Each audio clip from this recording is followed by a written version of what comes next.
Seja bem-vindo ao canal Teologia Puritana em Defesa da Fé Bíblica. Meu nome é Luciano Firmino e no vídeo de hoje nós iremos dar continuidade à revista especial da lição bíblica da CPAD do terceiro semestre, cujo tema é Os princípios divinos em tempos de crise, a reconstrução de Jerusalém e o avivamento espiritual como exemplos para os nossos dias. Então nós estamos estudando um momento muito complicado na história de Israel, que envolveu a falta de fé, pecados, humilhações, arrependimento, grandes dificuldades, mas também a presença de Deus nunca deixou de existir ou de faltar, mesmo diante de tanta depressão espiritual e psicológica.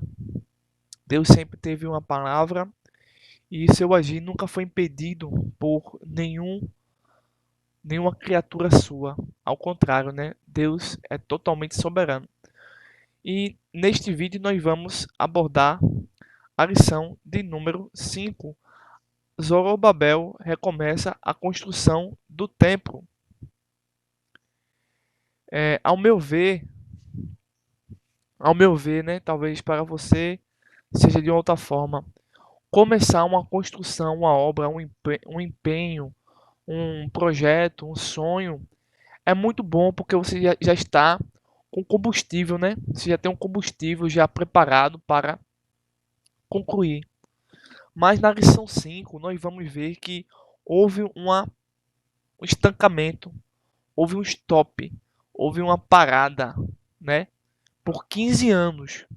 Por 15 anos o povo de Israel não se preocupou em voltar à obra do Senhor, não teve preocupação, não buscou a restauração das suas próprias vidas, então eles ficaram inertes, imóveis. Podemos dizer assim que a Terra parou, né, de girar, de se movimentar.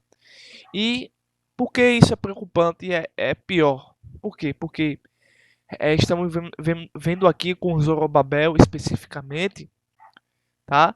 Que Zorobabel vai recomeçar, ele vai reconstruir, vai retomar, voltar. É muito difícil esse momento. Voltar, né? É muito difícil, porque você já tem uma carga muito negativa em cima.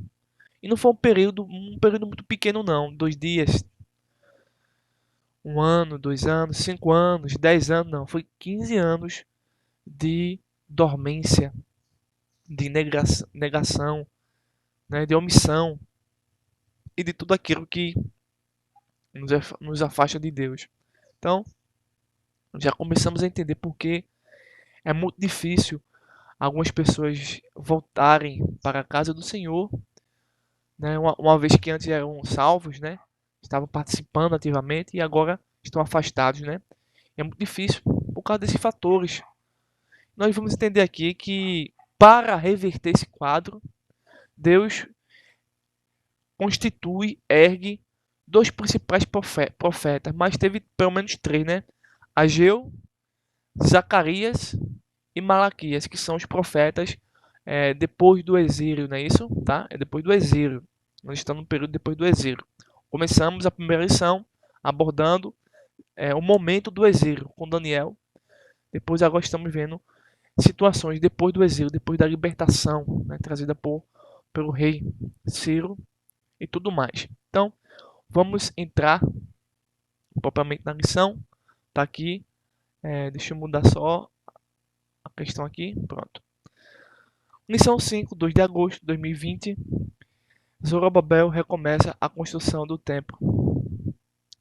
Nós temos o texto áureo que diz o seguinte: ao 24º dia do mês, nono, no segundo ano de Dário, veio a palavra do Senhor pelo ministério do profeta Ageu, como eu estava dizendo a vocês, dizendo: ponde, pois, eu vos rogo, desde os dias em que se fundou o templo do Senhor, ponde o vosso coração nestas coisas. Coração aqui é uma figura de linguagem para dizer e representar a vontade, o desejo, a busca, né? Então, o coração, no pensamento judaico, representava sentimentos de ação ou de atitude, né? O rim também era um órgão muito utilizado para expressar alegria, tristeza, e aqui o coração está sendo mostrado não especificamente como órgão, como conhecemos hoje, né? Responsável por diversos mecanismos no corpo humano, mas sim pela vontade, o desejo, o prazer de ir, né? Vem do coração, na mentalidade judaica. A verdade prática é a seguinte: sob o poder de Deus, a igreja torna-se imbatível no cumprimento das tarefas que Cristo lhe entregou.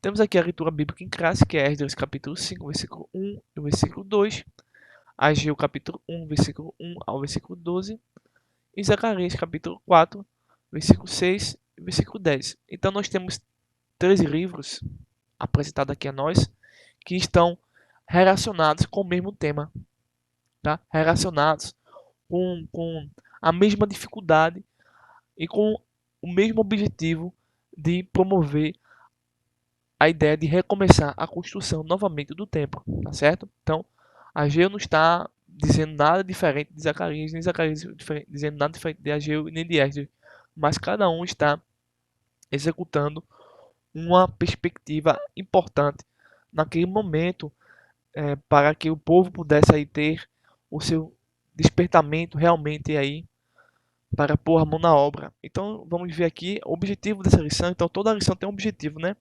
Essa aqui é compreender como se deu a reconstrução do templo sob a liderança de Zorobabel. Zorobabel que vai ser um importante personagem para motivar o povo, apesar de que ele estava bem desmotivado. O objetivo específico é mostrar como Deus levantou os profetas Ageu e Zacarias para incentivar o povo a reconstruir o templo. 2. Saber que o ministério profético é uma prova da manifestação de Deus. Explicar o ministério profético à luz da Bíblia. Tanto o 2 quanto o 3 são interrelacionados, tá? Aí eu vou pedir, quando tu chegar nesses dois pontos, a sua total atenção, porque hoje em dia tem muita distorção sobre o ministério profético e ministério profético à luz da Bíblia, tá certo?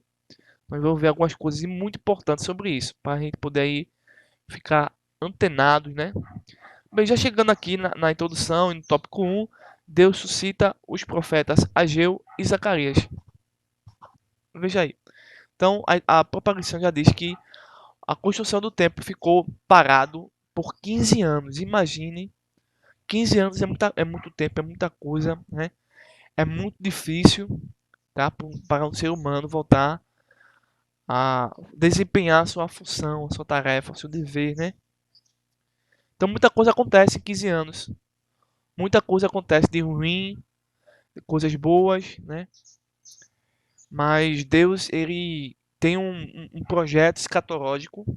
Deus, ele tem um projeto que não pode ser, assim, detido nem esquecido.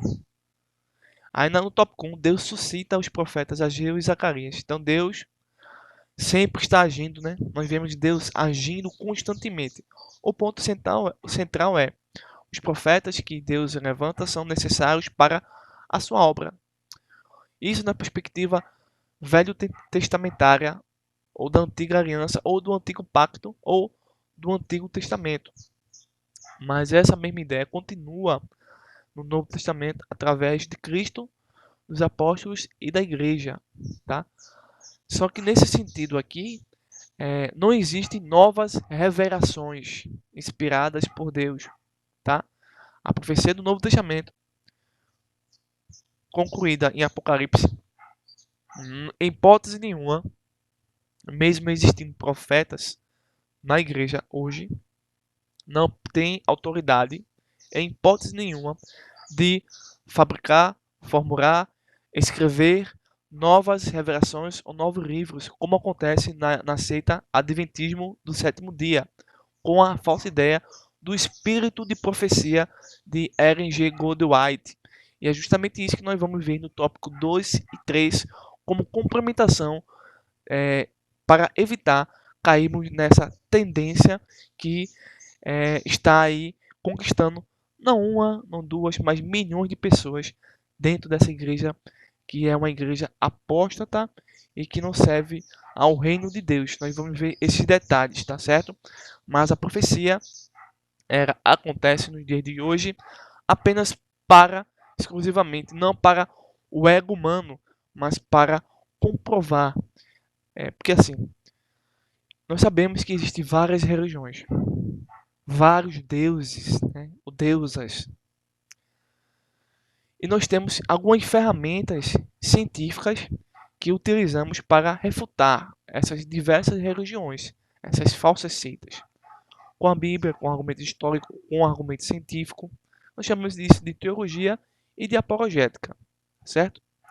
Mas quando essas ferramentas não são suficientes, Deus entende que em algum momento da história, Deus ergue os profetas para o poder sobrenatural, no qual a teologia, né, essa ciência nem apologética não tem em si, mas sim essa profecia que é colocada em uma pessoa, é proferida e acontece apenas para comprovar a inspiração bíblica.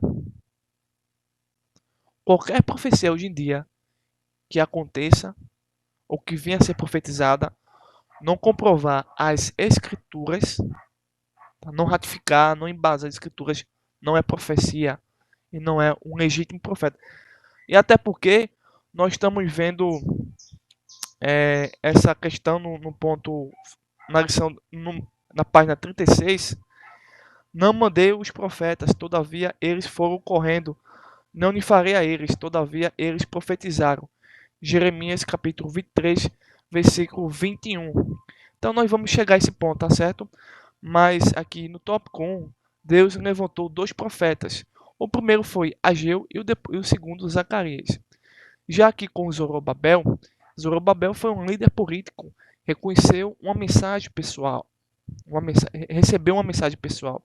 Deus, conhecedor de sua insuficiência espiritual, de Zorobabel, e sabendo que este não tinha mais nenhum vigor para tentar modificar a situação imposta pelo inimigo, deu-lhes uma mensagem, maravilhosa mensagem de encorajamento.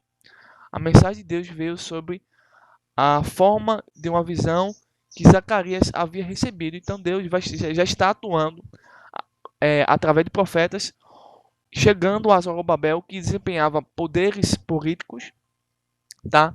Nós temos toda a descrição aqui, toda a profecia, mas o interessante aqui é que nós compreendemos e percebemos que o poder político ele cessa. O poder político, por mais que venha a ser a respeitar Deus, tá? A palavra de Deus, por mais que respeite, mas ele tem um limite, ele não consegue exercer aquilo que não é determinado a ele, tá? Tem um limite. E por ter um limite, o ser humano se cansa. Aí depois veio toda uma complicação, mas Deus agiu imediatamente, erguendo Ageu e Zacarias, trazendo uma mensagem de paz e de esperança para Zorobabel. Mais adiante, Deus também vai falar com Josué, tá? Que era o sumo sacerdote e líder espiritual do povo. Este mesmo recebeu também uma mensagem pessoal. Observamos também que Deus está agindo também não só na esfera política, mas principalmente na esfera religiosa. É preciso ter um sumo sacerdote espiritual que esteja na vontade de Deus, e assim também entendemos que devemos ter um pastor que esteja na vontade de Deus. Mas também a mensagem de Deus não acaba apenas num líder espiritual, religioso, mas também no povo, na igreja em si, tá certo? O povo recebe essa mensagem e Ageu vai trazer uma mensagem de repreensão, vai mostrar ao povo que eles precisam enxergar novamente a vontade de Deus e sair da sua comunidade, né, do seu esfriamento, para pôr a mão na obra. No tópico 2, o resultado da mensagem dos profetas. Assim, os dois líderes criaram coragem, motivação, ação, atitude, fé, e o povo também foi renovado pelo impacto da mensagem divina, da mensagem da palavra de Deus. É interessante que Ageu, nem Zacarias, ou Zorobabel, ou Josué, eles fizeram um show religioso, mas sim trouxeram uma mensagem importante para o povo, para que assim eles pudessem ter realmente a chama do verdadeiro poder de Deus, tá certo? E você vê aqui em Esdras capítulo 5, versículo 2, e começaram a edificar a casa. Os profetas de Deus ficaram com eles, ajudando os líderes do povo na direção do trabalho. O interessante é que no finalzinho da página 34 diz o seguinte: quando os inimigos vieram a eles perguntando quem havia dado ordem para edificar a casa, responderam que a ordem havia sido dada pelo próprio rei Ciro. Os olhos do Senhor estavam sobre os, o seu povo e sobre a reconstrução do templo. E os inimigos não puderam impedir a obra até que fosse dado conhecimento dos fatos ao rei Dário. E no finalzinho aqui dessa parte, nós vemos o que? Que o rei Dário confirmou a permissão para a reconstrução do templo. No ponto 3, nós entendemos o seguinte, que o impulso espiritual dado pelos profetas continuou dominando os construtores até a conclusão da construção. Ou seja, as profecias e os profetas sempre estavam acompanhando o povo de Israel para que o povo de Israel pudesse assim executar o seu dever, a sua tarefa, a sua obrigação, o seu ministério, pois cada pessoa em Israel tinha um ministério, tinha uma finalidade, tá certo? Todas as pessoas têm uma finalidade, têm um objetivo. Então a síntese do tópico 2 é: os profetas Ageu e Zacarias são levantados pelo Senhor para incentivar e exortar o povo a retornar à reconstrução do templo. Isso é muito interessante. Vamos aqui no ponto 2, que é um ponto, ao meu ver, um dos mais complicados e importantes de trabalhar, que é o ministério profético, uma prova da manifestação de Deus. O ministério profético sempre existiu no povo de Israel para garantir, confirmar, ratificar e comprovar que os escritos do Antigo Testamento são divinos, mesmo tendo homens inspirados por Deus escrevendo, tá? Sem um ministério profético, sem a existência desse ministério profético, não haveria motivo algum para acreditarmos em Deus, tá? Porque é através do ministério profético, quando você vê o tópico 2 todo, você vai entender que Deus chama pessoas dentro de uma estrutura teológica caída, né? Onde o Deus que habita e reina este mundo depravado, que aprova leis demoníacas constantemente, tá? O mundo do cão, o mundo do caos. Deus entra nessa esfera de trevas, tá? Depois que Adão cai, o mundo se torna em trevas, tá? Você vê animais morrendo, você vê frutos se apodrecendo, você vê árvores perdendo suas folhas, você vê vidas humanas sendo mortas, né, por qualquer coisa, você vê crianças que não conseguem sobreviver a um parto, você vê grandes tragédias, não porque Deus desejava isso, mas porque o Deus que habita este mundo, que conseguiu vencer Adão, deseja tudo isso e todo mal. E através disso, ele não consegue retirar a ideia religiosa. Então ele cria diversas religiões para aprisionar o ser humano também, não só numa estrutura materialista, mas numa estrutura teológica, espiritual, depravada, onde nós todos estávamos, e por isso Deus entra nesse mundo, e ninguém pode pedir ele, e consegue, através do seu poder eterno, chamar Moisés, Elias e tantos outros profetas para assim manifestar poderes sobrenaturais e assim constituir o Antigo Testamento através de sua ação por meio de homens capacitados, tá certo? E é isto que a leitura do tópico 2 vai trazer. No ponto 2 também nós temos o seguinte: manifestações sobrenaturais no Novo Testamento. Então, esses poderes que estavam no Antigo Testamento acompanham também a igreja e muito mais a igreja, porque a plenitude total do Espírito Santo está agora conosco no período da graça, né? Onde a igreja reside. Então, os dons espirituais eles continuam conosco, em hipótese nenhuma podem ser negados. Quando o Espírito foi derramado em sua plenitude, os dons espirituais começaram a entrar em ação e passaram a ser a própria preparação divina para o ministério. Você vê em 1 Coríntios capítulo 12, versículo 4 ao versículo 6. Já que no finalzinho temos assim, não desprezes o dom que há em ti. 1 Timóteo capítulo 4, versículo 14. Pouco antes de ser martirizado, Paulo voltou a escrever a Timóteo: despertes o dom de Deus que existe em ti. 2 Timóteo capítulo 1, versículo 6. Paulo recomenda procurar com zelo os melhores dons. 1 Coríntios capítulo 12, versículo 31. E procurar com zelo os dons espirituais, mas principalmente os de profetizar. 1 Coríntios capítulo 14, versículo de número 1. Você vê agora também aqui um ponto importante que é o tópico 3, o ministério do profeta à luz da Bíblia. Nós vemos aqui que entre os dons espirituais está o dom de profetizar, o que é utilizado muito em algumas igrejas de maneira errada, tá certo? E com certeza são falsas profecias, pois o inimigo tem a capacidade de imitar o poder de Deus para falsificar a mensagem, tá? Esses milagres não são reais, são apenas ilusórios. Este ministério de profecia, de profeta, é um ministério da palavra, para o qual o ministro recebeu de Deus uma preparação especial do espírito profético. Lemos em Atos, capítulo 21, versículo 8 ao versículo 9, que nós estamos nesse radical, não é isso? Pronto aqui.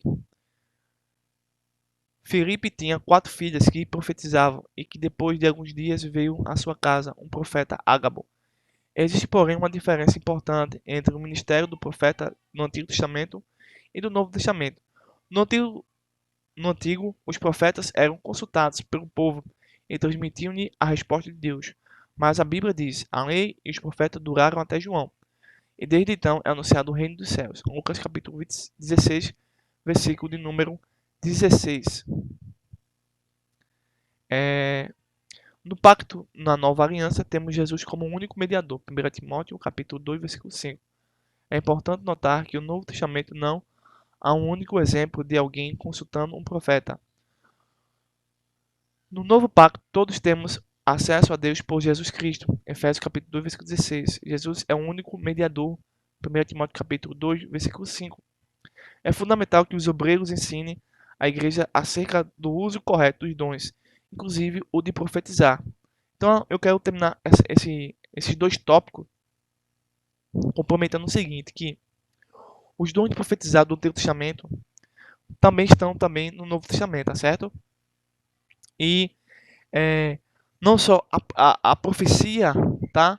Hoje em dia, eu estou analisando um caso específico, tá certo? Hoje em dia foi mal feita, mas também as profecias já registradas foram mal interpretadas. Então é preciso, primeiro, fazer duas coisas importantes. Primeiro, entender que as profecias que nós estamos vendo aqui, em especial sobre a reconstrução do templo, foram entregues a quem? Foram entregues a quem? A mim, a você ou aos judeus deste período pós-exílico? A resposta verdadeira, lógica, racional foi entregue ao povo judeu, ao povo israelita na, no período pós-exílico, na construção do templo. Pronto, ponto final. Porém, Ageu, Zacarias, Malaquias, tá certo? E também Daniel, por exemplo, tem profecias locais para o povo, para aquela circunstância, e profecias chamadas profecias messiânicas, que tem tudo a ver e não se desprende dessas primeiras profecias locais. Essas profecias messiânicas que acompanham a reconstrução do templo, entenda bem, que acompanham a reconstrução do templo, por exemplo, desde Daniel até esse exato momento que nós acompanhamos em Esdras, um pouco de Esdras, um pouco de Ageu, Zacarias, Malaquias também. Essas profecias se concretizam em Jesus no primeiro século, e que posteriormente nós vamos ver profecias também chamadas profecias locais, cumpridas em Cristo, mas que também as profecias messiânicas têm uma conotação futurista para a segunda vinda, dividida em duas fases. Essas são as verdadeiras, legítimas profecias bíblicas. Fora disso, não acredite. Ponto.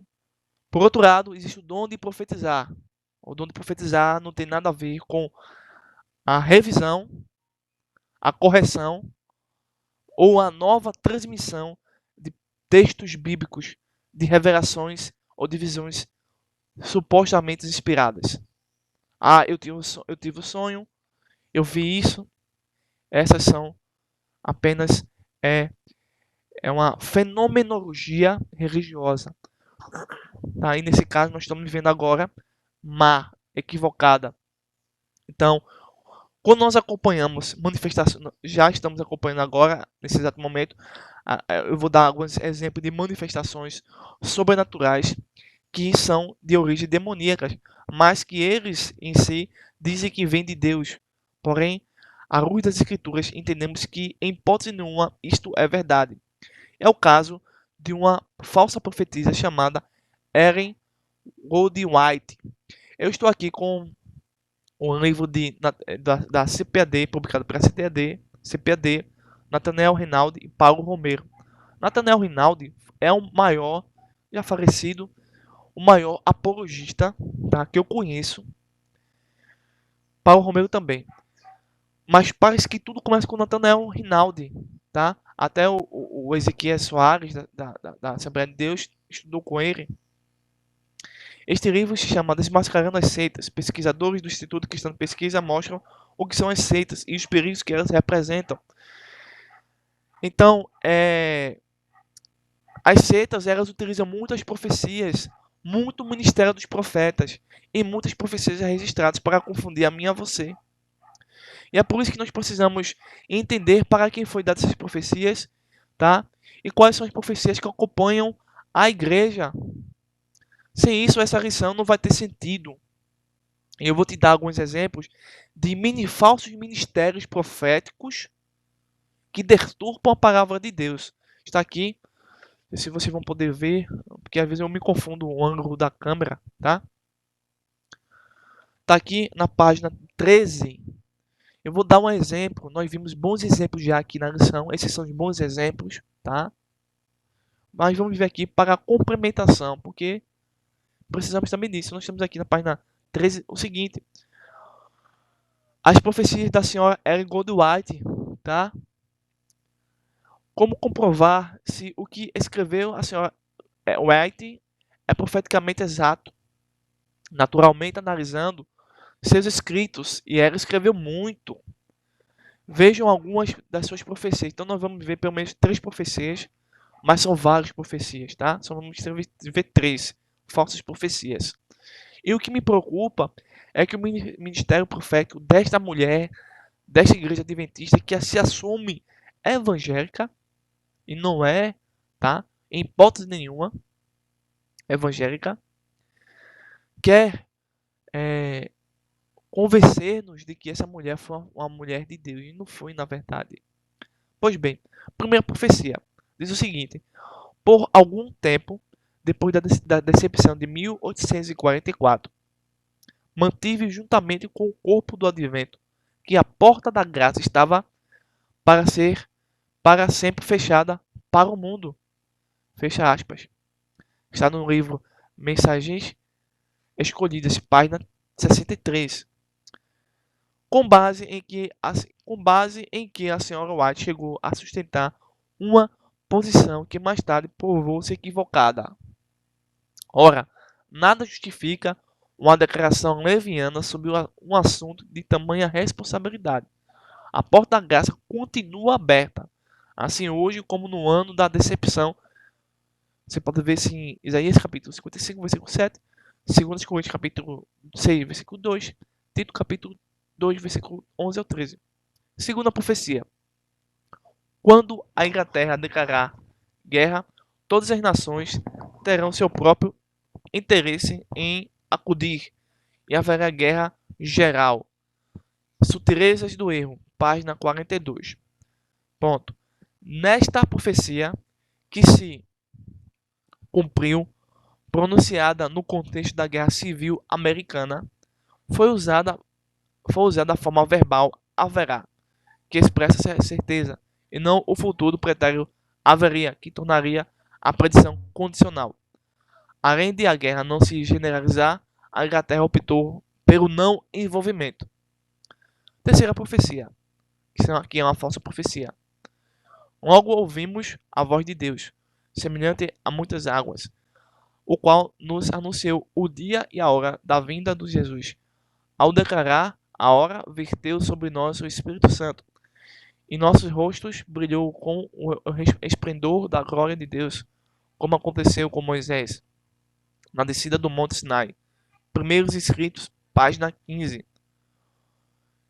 O próprio Jesus, quando aqui esteve, alegou desconhecer o dia e a hora de sua volta, mas a senhora White disse que sabia. Então, assim, são exemplos de ministérios proféticos que conquistam milhões de pessoas, tá? É uma seita que tem aí levado pessoas a negarem a trindade, a existência do inferno, a imortalidade da alma, tem levado as pessoas ao inferno essa seita. Então, nós temos cuidado em entender, compreender e acreditar no ministério de profetas no Antigo Testamento, no Novo e atualmente. Espero que você tenha gostado deste vídeo e que de alguma forma eu tenha contribuído para algum tipo de compreensão sua, tá certo? E se você não é inscrito no nosso canal, se inscreva, compartilhe esse vídeo, tá certo? Deixe seu like para assim o YouTube entender através de sua plataforma que esse canal tenha se ajudado as pessoas de alguma forma, né? Então, se inscreva caso não seja inscrito. E se você já é inscrito, eu lhe agradeço por continuar conosco nesse nosso objetivo. Um forte abraço a todos. A paz do Senhor Jesus e que vocês tenham uma ótima EBD e fique firmado na rocha que é Cristo. Não abandone a palavra de Deus por nada. Deus abençoe vocês e até o próximo vídeo em nome de Jesus.